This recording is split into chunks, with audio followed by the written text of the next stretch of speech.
दोस्तों, दिल्ली में विधानसभा चुनाव का चुनाव प्रचार चरम सीमा पर है। तमाम पार्टियों की तरफ से बड़े बड़े सभाएं किए जा रहे हैं। लोगों को अपनी पार्टी की तरफ बुलाने की या माइल करने की कोशिश की जा रही है। चुनाव के तारीखों का ऐलान भी हो चुका है। 5 फरवरी 2025 को चुनाव होना है पूरे दिल्ली के अंदर और 8 फरवरी 2025 को चुनाव की गिनती होनी है। यानी कि दोस्तों, अभी से लेकर अगर तकरीबन कहा जाए तो 1 महीने के बाद ठीक आप नई सरकार आप देखेंगे दिल्ली के अंदर, चाहे वो आम आदमी पार्टी की सरकार बने या फिर भारतीय जनता पार्टी की सरकार बने।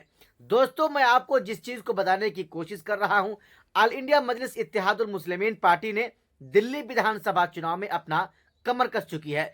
कमर इस प्रकार से कस चुकी है कि दो दिल्ली के जो 2020 में हुए दंगे के आरोपी हैं, जो पिछले कई सालों से दिल्ली के जेल में बंद हैं, मुस्तफाबाद से हाजी ताहिर हुसैन को और ओखला विधानसभा से शफाउर रहमान को अपना उम्मीदवार बना दिया है। हालांकि इन दोनों का लोकप्रियता काफी ज्यादा है और इन लोगों के जेल के अंदर होने से लोगों के अंदर जो चाहत है, लोग जो सोच रहे हैं, इन लोगों के बारे में ज्यादा अब सोचना शुरू कर दिए हैं। क्या इनकी किस्मत में वो होने वाली है जो अब तक आपने सोचा भी नहीं होगा? क्या दिल्ली के मुस्तफाबाद और ओखला विधानसभा के मुसलमान और दलित एक तरफ होकर एक होकर क्या इन तमाम यानी इन दोनों उम्मीदवारों के निशान जो पतंग छाप होगा, क्या उनको दिल्ली का मुसलमान वोट करेगा? क्या दिल्ली का दलित इन दोनों को वोट करेगा? ये तो आने वाला समय बताएगा। लेकिन फिलहाल दोस्तों, मैं आपको जिस चीज को बताने की ज्यादा कोशिश कर रहा हूं कि दिल्ली के अंदर ऐसा ना हो कि अरविंद केजरीवाल को सबसे ज्यादा अगर नुकसान कोई पहुंचाने वाला हो तो वो असदुद्दीन ओवैसी हो।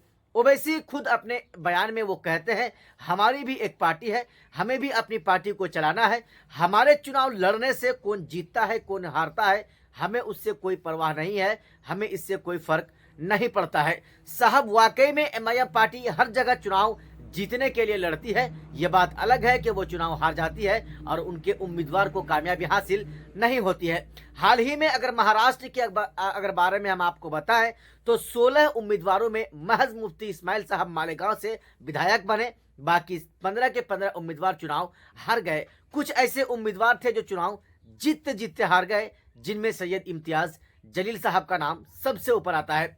बाकी दोस्तों, आपको क्या लग रहा है? क्या दिल्ली का मुसलमान ओवैसी को कबूल करेगा? क्या दिल्ली का मुसलमान या फिर अरविंद केजरीवाल को ही वोट करेगा? ये आपको हमारे इस वीडियो के नीचे कमेंट बॉक्स में बताना है। हमारी राय तो यह है कि दिल्ली का मुसलमानों को चाहिए, दिल्ली के दलितों को चाहिए, जब मुसलमानों की आवाज बने ओवैसी, जब दलितों की आवाज बने ओवैसी, जब मजलूमों की आवाज बने ओवैसी, तो फिर ओवैसी को वोट क्यों ना दें?